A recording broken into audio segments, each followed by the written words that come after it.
How's it going, everybody? My name is Jesse, and welcome back to Male Nurse Mentor. You guys saw the title. Today, we're going back into the nursing school phase. These are going to be the most commonly asked questions. I'm going to answer them. At this point, I'm like 6.5 years removed from nursing school, so it's been a minute. But these are the things that if someone was to ask me, and some people have asked me some variations of these questions, these would be my answers to those questions here. So for this very first question, how many hours a week should I expect to study? Spend at least afternoons, spend the weekends studying.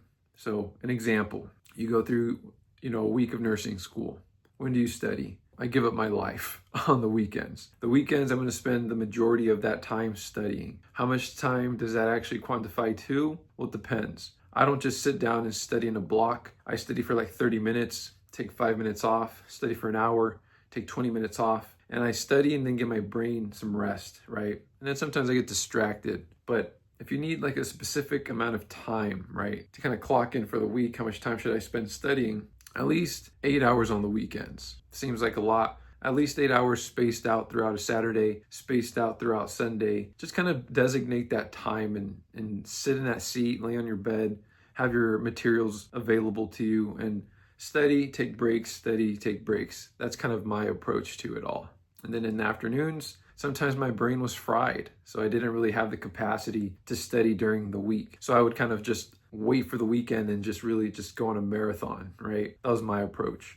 If I knew I had something really big going on, sure, maybe I'd quantify an hour, maybe 2 hours, Monday through Friday, or sprinkled in a couple days during the week. You can do the math on that. That's kind of what I would recommend for the amount of hours, if you're looking for a number, that I spent studying in nursing school. So for this next question, what are the best study techniques for nursing school? I've said it before in my prior video in a similar series. When you're doing your prereqs, right, anatomy, physiology, microbiology, chemistry, you can get away with memorization, right? You get away with that.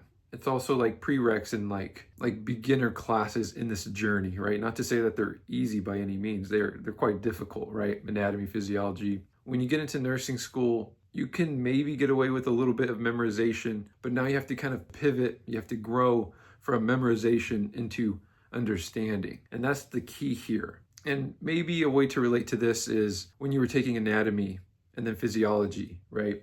Anatomy, I tell people, just blitz through like hours and marathons of just cramming information into your mind. For physiology, you do need to know some of those anatomy pieces, right? So you do have to memorize some components. But physiology, the way to get the grade is by understanding. You have to understand how the body works. In nursing school, it's going to be more similar to physiology than it is to anatomy. Although, like I said, you still need to know anatomy. So this is when those foundation classes that you took in your prereqs start to really build upon themselves in nursing school.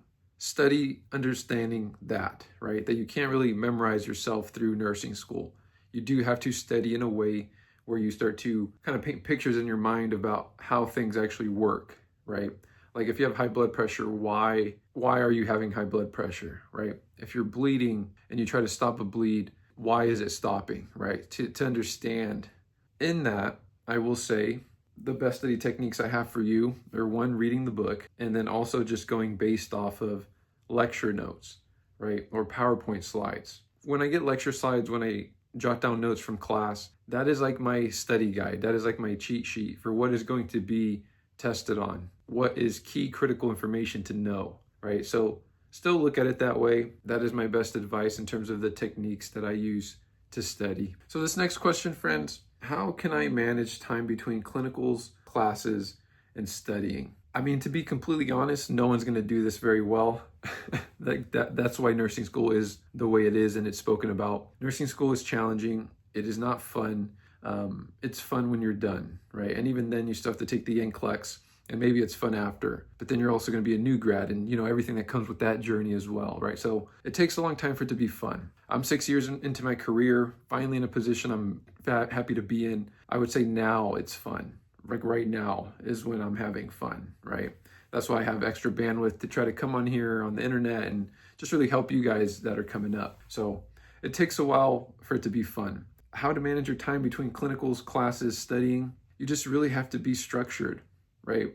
For studying, if you find out there's an exam coming, if you find out there's something you have to study for your next clinicals, right? If you have a big project or a paper, whatever it is, do it early, right? Whenever you get that assignment, plan to do it that weekend, or at least begin to do it that weekend if it's not due.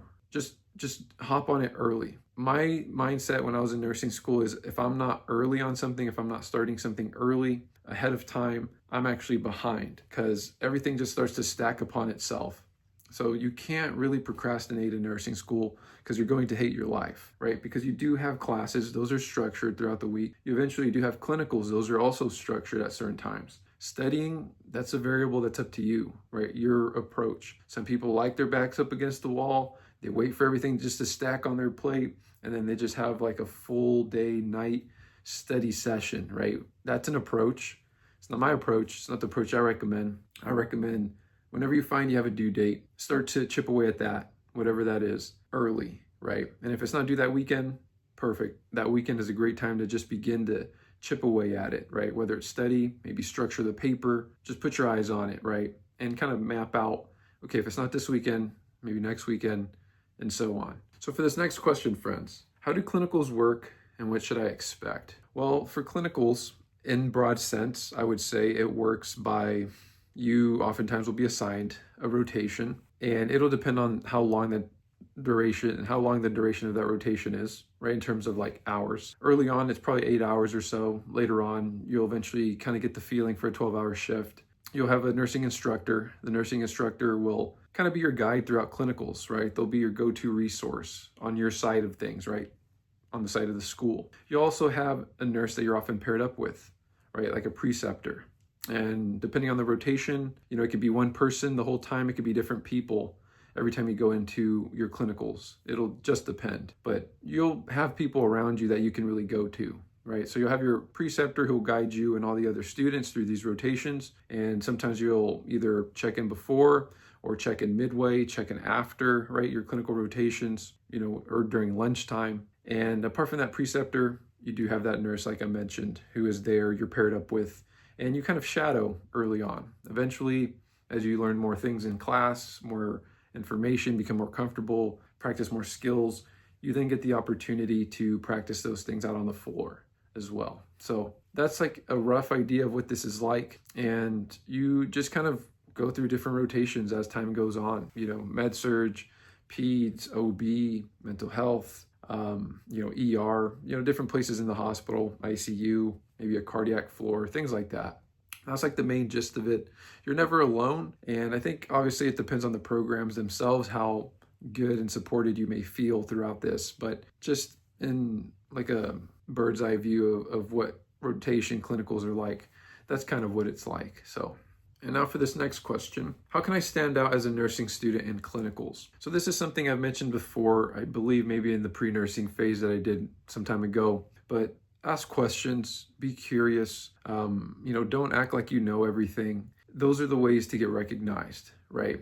Create initiative in yourself is one way to do it. You're going to see a lot of people are going to be timid, they're going to be shy, and that's understandable. Even if you are timid, even if you are shy, there are still ways in that energy to still stand out, which is just asking questions, being open to feedback. Oh, I didn't think of that, and just ask a bunch of questions of scenarios that maybe haven't even happened yet. Just be curious. So ask about the nurse themselves that's walking you through the day. How long have you been a nurse? Oh, this long. Oh, what other floors have you worked on? What's your favorite thing about being a nurse? And, just converse with that nurse that you're paired up with, right? Shadowing. That's one way to stand out. One way later on, maybe when you get closer to graduating, one of the best ways to stand out is networking. When I say that, it could be intimidating. Oh, networking, right? What does that mean? For me, I didn't know it meant this, right? Which I'm going to explain to you. So networking could be as simple as when you're on the floor, maybe you see the charge nurse, go and talk to the charge nurse. Just be like, hey, I was wondering if I could shadow you for one of my rotations. That's an avenue. Another one is to that same charge nurse, asking them if they have an email to the nurse manager, right? Because you're curious about working there, and you want to just be able to reach out, and kind of just share your name and connect with that person. So you get that email for that nurse manager for that floor, and then you send them an email, say, hey, I'm Jesse. I'm currently a nurse precepting on your floor, and I really like this unit. Would it be possible to just shadow you for the day? And you just express that honest curiosity. And then most of them are going to be like, yeah, like if not them, maybe they'll find someone for you. But either way, you start to connect with someone higher up on the floor, and you get to spend a little bit of time with that person, right? And then same thing, when you're spending time with them, you're curious, get to know about how they got in this nurse position. You can also even frame it by saying you have an assignment, right? To get to know someone who's in nurse leadership. And then they might be also even more inclined to have it be them, right? So they can be the one that can paint that picture for you. That is my ultimate tip for how to stand out. That is networking. That manager then knows your name, knows your face. Maybe when you go to apply, they'll look out for your application. If nothing else, now when you graduate or near graduation, right, of your nursing program, you have an email for a nurse manager. Hey, I'm going to graduate on this day. I am really considering working at your hospital. It's one of my top choices. And then you apply. And then they may be like, oh yeah, let me actually look out for your application. We're putting applications on this date. You should apply. So for this next question, what should I do if I feel unprepared during a clinical shift? Very practical answer to this is, first off, that's okay. That does happen. Some days you're just not going to feel it. Some days you're just going to show up and be a body. When those days happen, just focus on the fundamentals, right? Focus on, maybe doing the simple things that you're now doing in that moment. And if nothing else, just really lean into being a good shadower, right? There's many nurses that I have sensed, I have seen, I have personally experienced when you get tasked with someone that is shadowing you. One of the things that is the worst about it is when that student isn't involved. They'd have no initiative. They're not engaged. So be the opposite of those things, right? Have initiative, be curious, be engaged. That's it, right? So like, let's say you don't want to do anything that day. At least do and be that, right? Just be curious, be nice, have initiative for like, hey, this patient is asking for this, what should I do? And just kind of walk your way through that day, right? But at least be those things, and that will help you. So that way you don't burn a complete day, right? And then kind of feel bad about yourself after. And I've done that. That's why I speak about it this way.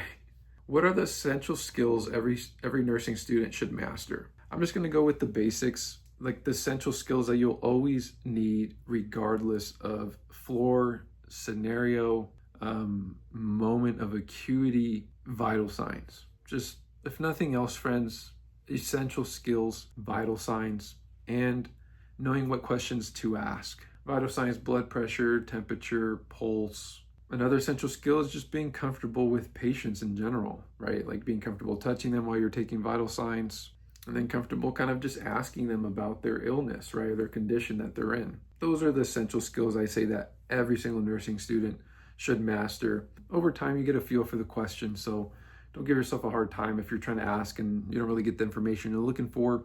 Sometimes you do have to work with the patient, and each patient is going to be different, as well. So try not to give yourself a hard time. So for this next question, friends, how can I balance my personal life and nursing school? Going back to what I was saying between time management with clinicals, classes, and studying, it's really difficult, right? Just, you'll do your best. I say just don't be too hard on yourself. Most of us are going to have to white knuckle it through. I think pretty much everyone at some point in my nursing program had to white knuckle it, right? And you could tell everyone's tired, everyone's exhausted, everyone's waiting for the moment to graduate. Everyone's stressed, right, about exams. And if not exams, you're stressed about clinicals, right, and touching people and, practicing new skills and not being competent enough in this. And there's a lot of stress in this, and I get it. Just take it easy on yourself. Don't try to worry so much about that balance. If you need a snack because you just need something good, right? Go get yourself a snack. Focus on that balance after. Obviously, you don't want to just completely throw everything out the door when you're in nursing school and neglect yourself, but be kind to yourself and know that what you're going through in this moment is a lot. Get that snack, watch that movie, take that break, all with knowing the overall mission, the overall goal at hand is you trying to become a nurse, right? You got into a nursing school at this point. Trust yourself that everything's gonna be just fine, right? You wouldn't have gotten to this stage getting into a nursing program if you didn't deserve to be here. Because you did the prereqs, you got this too, right? I'm just gonna tell you just bluntly, you got this too. Don't worry so much about that balance. It's gonna be quite unbalanced for a while, and that's okay. So for this next question, friends, this is actually my very last one. What mistakes did you make in nursing school and what would you do differently? I feel like for this one that really just comes to mind is two things. One, the skills, right? not practicing the skills as much as I wanted to because I didn't feel competent enough in the first place to do it. But looking back in hindsight, friends, one of the best excuses and cover-ups really that I had in that, right, in those emotions, was that I was new. When you're new, you're not supposed to know how to do it correctly. You're not supposed to know how to do it fine all the time either, right? Or even for the first time. You're a student, you're learning. People get that. I didn't really hide behind that cover as much as I should have. I should have put myself in opportunities to really practice skills more, or put myself in uncomfortable situations where now being in my career, if I say I don't know how to do this, it's more embarrassing now, right, than to say that when you're a student. When you're a student, try to get exposure to as much as you can, even those things that, like, for some reason just feel very daunting, right? Get behind the opportunity to do those things, especially those things. And I know it's easier said than done because I spooked myself out of a lot of opportunities as well. That was just me. Maybe you are the same too. Who knows? Another thing that comes to mind, friends, is maintaining and being close to classmates. For me, I naturally am more of a lone wolf type of individual. And it's not a mistake necessarily, but I could see how I could have improved for sure my experience by being close to other people in my nursing program. You know, I could see how having a network, a community in nursing school can help you during that rough time, if that makes sense. So for me, I'm naturally an introvert. I will kind of just distance myself and kind of just do things on my own. Being around people oftentimes takes a lot of energy for me. Looking back in hindsight, I think that would have made my experience a little better possibly if I would have gone closer to people in my program and then afterwards continued to remain close to some of them. Maybe not, I don't give myself too much of a hard time because people move and go distances, right, in between each other after as well. But the sense of community is something that I could have done better in nursing school. And I think there could have been some value there for sure that I think I missed out on. But that's going to be it, friends. That's the list. I think it was a total of 9 questions. And you guys know where to find me. Continue to reach out if you have any questions. I'll continue to be here to help you guys on this journey. I'll see you guys on the next one.